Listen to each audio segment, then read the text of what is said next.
காவேரிக்கு அம்மா வந்ததுனால குழந்தைக்கு எந்த ஒரு பாதிப்பும் ஆகக்கூடாது அப்படி நீங்க நினைச்சீங்கன்னா இந்த வீடியோக்கு மறக்காம ஒரு லைக் போட்டு தெரிவிங்க. காவேரி வந்து விஜய் கிட்ட, ஏங்க நான் ஒன்னே ஒன்று சொல்லவா, நீங்க தயவு செய்து இங்க இருந்து கிளம்புங்க, ஏன்னா மாத்தி மாத்தி நம்ம வீட்டுக்கு வரதான் செய்வாங்க, நீங்க இங்க இருந்தது தெரிஞ்சது அப்படின்னா எங்க அம்மா அவ்வளவுதான் பயங்கர பிரச்சனை பண்ணிடுவாங்க. நீ என்ன காவேரி பேசிட்டு இருக்கிற, என்னாலலாம் முடியாது, நான் இங்க இருந்து போக மாட்டேன், உனக்கு எப்ப இந்த அம்மா சரியாகுதோ அப்பதான் நான் இந்த வீட்டை விட்டு கிளம்புவேன், நீ என்ன நினைச்சாலும் சரி. இல்லைங்க, நீங்க இங்க இருக்கிறதுனால உங்களுக்கும் அம்மா ஒட்டிக்கிச்சுன்னா நீங்களும் வேற கஷ்டப்படணும்ல, தயவு செய்து கிளம்புறீங்களா அப்படின்னு சொல்லி கெஞ்சி கேக்குறாங்க. விஜய் இருந்துகிட்டு, அதெல்லாம் முடியாது காவேரி. சாரதா வந்து கங்காவுக்கு டீ போட்டு கொடுக்குறாங்க. கங்கா இருந்துகிட்டு, அம்மா அத்தை அப்படி என்னதாம்மா சொன்னாங்க, நீங்க என்கிட்ட சொல்லவே மாட்டேங்கிறீங்க, அத்தை வந்து எதுவுமே சொல்லல அப்படின்னா நீ இப்படி இருக்க மாட்டியே, நீ வந்து சோகமாவே இருக்கியே, அப்படி ஏதோ நடந்திருக்குமா, நீங்க என்கிட்ட உண்மை சொல்லுங்க. இல்ல கங்கா, அந்த குமரன் தம்பி வந்துட்டு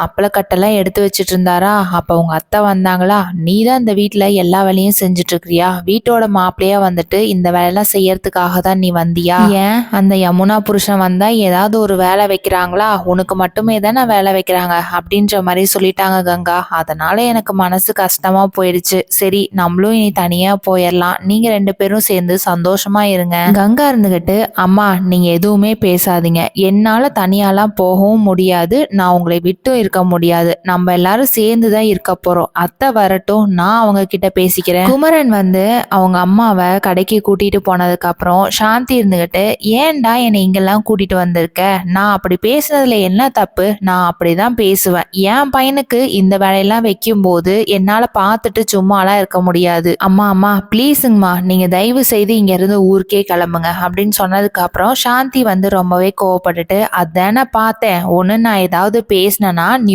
ஊருக்கே கிளம்புன்னு சொல்லிட்டு என்னை சொல்றல்ல, ஏமா அவங்க வீட்டுல யாருமே ஆம்பளை கிடையாது, அந்த வீட்டுல வந்து நான் இருக்கும்போது அந்த வீட்டுல என்ன வேலை இருக்கோ அதை நான் தாம்மா எடுத்து செய்ய முடியும், பின்ன யாருமா செய்வாங்க, மாமாவும் இல்லைல்ல, நீ அதை கொஞ்சம் யோசிச்சு பாத்தியா. சாந்தி இருந்துகிட்டு, டேய் நான் எது பேசினாலும் உனக்கு தப்பா தான் தெரியும், நீ பேசுறது மட்டும்தான் உனக்கு சரின்னு தெரியும், நான் எதுவுமே பேசலடா, உனக்கு என்ன தோணுதோ நீ பண்ணிக்கோடா. குமரன் வந்துட்டு, சரிம்மா வாங்க நம்ம வீட்டுக்கு போலாம், அங்க போனதுக்கு அப்புறம் தயவு செய்து யாராவது ஏதாவது பேசினாங்கன்னா திருப்பியும் பேசாதீங்க, கொஞ்சம் அமைதியா இருங்க. குமரனும் சாந்தியும் வீட்டுக்கு போனதுக்கு அப்புறம் கங்கா வந்துட்டு, நம்ம வந்து கேட்கலாமா இல்ல கம்முன்னு விட்டுறலாமா அப்படின்ற மாதிரி யோசிச்சிருக்கும் போது, நம்ம அம்மாவை ஏதாவது பேசும்போது நம்ம கண்டிப்பா கேட்கதான் செய்யணும் அப்படின்னு சொல்லிட்டு சாந்தி கிட்ட போயிட்டு, அத்தை நீங்க எதுக்காக குமரன் மாமாவை பார்த்துட்டு அப்படி பேசுனீங்க, அவங்க என்ன வேலைக்காரங்கன்னு சொல்லிட்டு சொன்னீங்களாமே, அப்படி உங்களுக்கு தெரிஞ்சது அப்படின்னா நீங்க உங்க பையனை உங்க வீட்டுக்கே கூட்டிட்டு போங்க, ஆனா என்னாலலாம் வர முடியாது. குமரன் இருந்துகிட்டு, கங்கா கங்கா ப்ளீஸ் கங்கா நீ எதுவுமே பேசாத, நான் எங்க அம்மாவை இப்ப வெளியில தான் கூட்டிட்டு போனேன், எல்லாத்தையும் நான் பேசிட்டேன், அவங்களும் சமாதானம் ஆயிட்டாங்க, ப்ளீஸ். கங்கா இருந்துகிட்டு, கொஞ்ச நேரம் போயிட்டு அமைதியா உட்காருங்க, நான் அத்தை கிட்ட கேள்வி கேட்க தான் செய்வேன், எங்க அம்மாவை பார்த்து எப்படி அப்படி பேசலாம், எங்க அம்மா வந்து உங்களுக்கு வேலை வச்சுட்டே இருக்கிறாங்களா, வீட்டுல ஆம்பளைங்க இல்லாத போது நீங்க தாங்க எல்லா வேலையும் செய்யணும், அதை விட்டுட்டு அத்தை இப்படி பேசினா இதெல்லாம் நல்லாவா இருக்கு அப்படின்னு சொன்னதுக்கு அப்புறம் சாந்தி இருந்துகிட்டு, அதான பார்த்தேன், எங்கேயோ சாரதா இன்னும் ஏத்தி விடலையேன்னு பார்த்தேன், உன்கிட்ட வந்து வத்தி வச்சிட்டாளா. சாரதா போயிட்டு, மதுனி ஏன் மதுனி இப்படி எல்லாம் பேசுறீங்க, நீங்க பேசினது எனக்கு மனசு கஷ்டமா தான் இருந்தது, ஆனா நான் எதையுமே நினைக்கல, கங்கா தான் என்னை நோண்டி நோண்டி கேட்டா அத்தை என்ன சொன்னாங்கன்னு சொல்லிட்டு, அதனாலதான் நானும் வந்து நீங்க என்ன பேசுனீங்களோ அதெல்லாம் சொல்லி வச்சிட்டேன். அந்த டைம்ல பாட்டி போயிட்டு, சாந்தி நீ வந்து அமைதியா இருக்கிற மாதிரி இருந்தா இந்த வீட்டுல இரு, இல்லைன்னா உன் வீட்டுக்கு கிளம்பி போயிடு, இங்க நல்லா இருக்கிற குடும்பம் திருப்பி ஏதாவது ஒரு பிரச்சனை பண்ணி நீ வந்து ஏதாவது பண்ணி விட்டுறாத, தயவு செய்து கிளம்புறியா. காவேரி போயிட்டு விஜய் கிட்ட, ஏங்க நம்ம வீட்டுல ஏதோ ஒரு சவுண்டு கேட்டுது, ஏதோ பிரச்சனையாட்டு இருக்குது, நான் போயிட்டு என்னன்னு பார்த்துட்டு வரவா அப்படின்னு சொல்றாங்க. அதுக்கு விஜய் இருந்துகிட்டு, இங்க பாரு காவேரி, நீ இங்க இருந்து போன அப்படின்னா திருப்பியும் உன்னை வந்து ஏதாவது பேசதான் செய்வாங்க, இல்லைங்க ஏதோ பிரச்சனையா தெரியுது, நான் போயிட்டு பார்த்துட்டு வரேன், இல்லைன்னா எனக்கு மனசு ஆறவே ஆறாது அப்படின்னு சொல்லிட்டு காவேரி அங்க இருந்து கிளம்பி போறாங்க. காவேரி வந்து வீட்டுக்கு போனதும், அம்மா எங்கம்மா இருக்கீங்க, கொஞ்சம் வெளியில வாங்க, என்னம்மா பிரச்சனை, ஓவரா சவுண்டு கேக்குது அப்படின்னு சொன்னதுக்கு அப்புறம் சாரதா வந்து நடந்தது எல்லாத்தையுமே சொல்றாங்க. அந்த டைம்ல சாந்தி வந்து வெளியில வந்துட்டு, ஏண்டி காவேரி உனக்கு எத்தனை தடவை சொன்னாலும் அறிவுங்கிறது இருக்காதா, நான் தான் சொல்லியிருக்கிறேன்ல நீ வீட்டுக்குள்ளேயே இருன்னு சொல்லிட்டு, உங்க அக்கா மாசமா இருக்கிறா உனக்கு தெரியுதா தெரியலையா. விஜய் வந்து கதவுக்கு பின்னாடி நின்று எல்லாத்தையும் கேட்டுட்டு இருக்காங்க. அந்த டைம்ல சாந்தி பேசினதை விஜய் வந்து கேட்டுட்டு பயங்கரமா டென்ஷன் ஆகுறாங்க. இவங்க எப்ப பார்த்தா பார்த்தாலும் திருப்பி திருப்பி அதே தானே சொல்லிக்கிட்டு இருக்காங்க.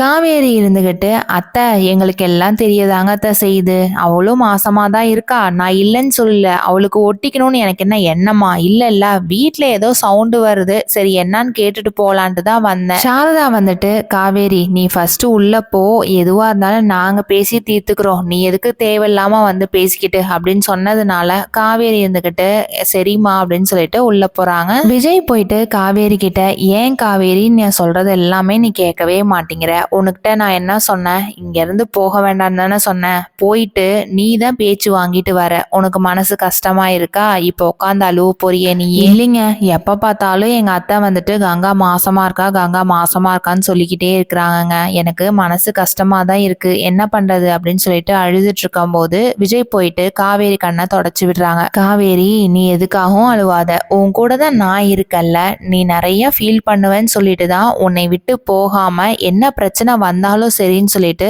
நான் இங்க இருக்கேன், இப்பயாவது உனக்கு புரியுதா இல்லையா. சரி சரி அழுகிறதெல்லாம் போதும், நீ வா சாப்பிடலாம் நேரமாயிடுச்சுல அப்படின்னு சொன்னதுக்கு அப்புறம் காவேரி இருந்துட்டு கொஞ்ச நேரமாவது ரெஸ்ட் விடுங்க, எப்ப பார்த்தாலும் என்னை சாப்பிடு சாப்பிடுன்னு சொல்லிக்கிட்டே இருக்கீங்க. காவேரி நீ இந்த மாதிரி டைம்ல நேரத்துக்கு சாப்பிடணும், அதுவும் இல்லாம அம்மா வேற வந்துச்சுல்ல, குழந்தைக்கு எந்த ஒரு பாதிப்பும் வரக்கூடாது அப்படின்னா நீ ஹெல்த்தியான ஃபுட்டு சாப்பிடணும்ல, ஏன் காவேரி இப்படி அடம் பிடிக்கிற, சரி வா நானே உனக்கு ஊட்டி விடுவா. இல்லைங்க நானே சாப்பிட்டுக்கிறேன் அப்படின்னு சொல்லிட்டு நீங்களும் உட்காருங்க, நம்ம 2 பேரும் சேர்ந்தே சாப்பிடலாம், ரொம்ப நாள் ஆச்சுல நம்ம 2 பேரும் சேர்ந்து சாப்பிட்டு அப்படின்னு சொல்லிட்டு 2 பேருமே சாப்பிட்டுட்டு இருக்காங்க. அந்த டைம்ல கங்கா வந்து வேகமா கதவு தட்டுறாங்க. ஐயோ போச்சு, இப்ப நான் என்ன பண்றதுனே தெரியலையே, யாரோ கதவு தட்டுறாங்களே அப்படின்னு சொல்லிட்டு காவேரி அங்க இருந்து எழுந்திரிச்சு போயிட்டு கதவு ஓபன் பண்ணி பாக்குறாங்க. விஜய் வந்து கதவுக்கு பின்னாடி நின்று ஒளிஞ்சிட்டு இருக்காங்க. அந்த டைம்ல கங்கா இருந்துகிட்டு ஆமா நீ என்ன சாப்பிட்டுட்டு இருக்கிறியா, சரி சரி சாப்பிடு, அது என்னடி 2 தட்டுல இருக்குது, நீ மட்டும் தானே இருக்கிற. காவேரி வந்து மனசுக்குள்ளேயே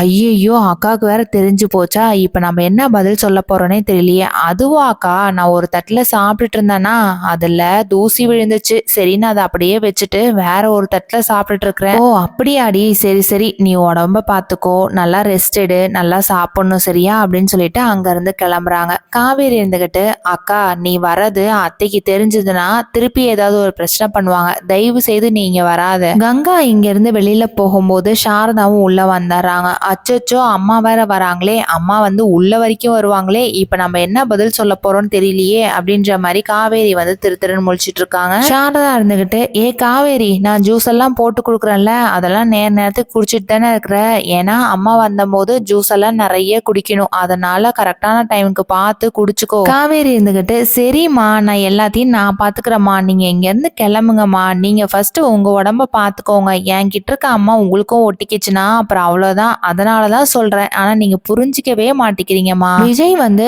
காவேரி கூட இருக்கிறதுனால சாரதா வீட்டுல எல்லாத்துக்கும் தெரிய வருமா என்னங்கறத வெயிட் பண்ணி பார்க்கலாம். நம்ம சேனல்ல பிடிச்சிருந்தா சப்ஸ்கிரைப் பண்ணிக்கோங்க. தேங்க்யூ.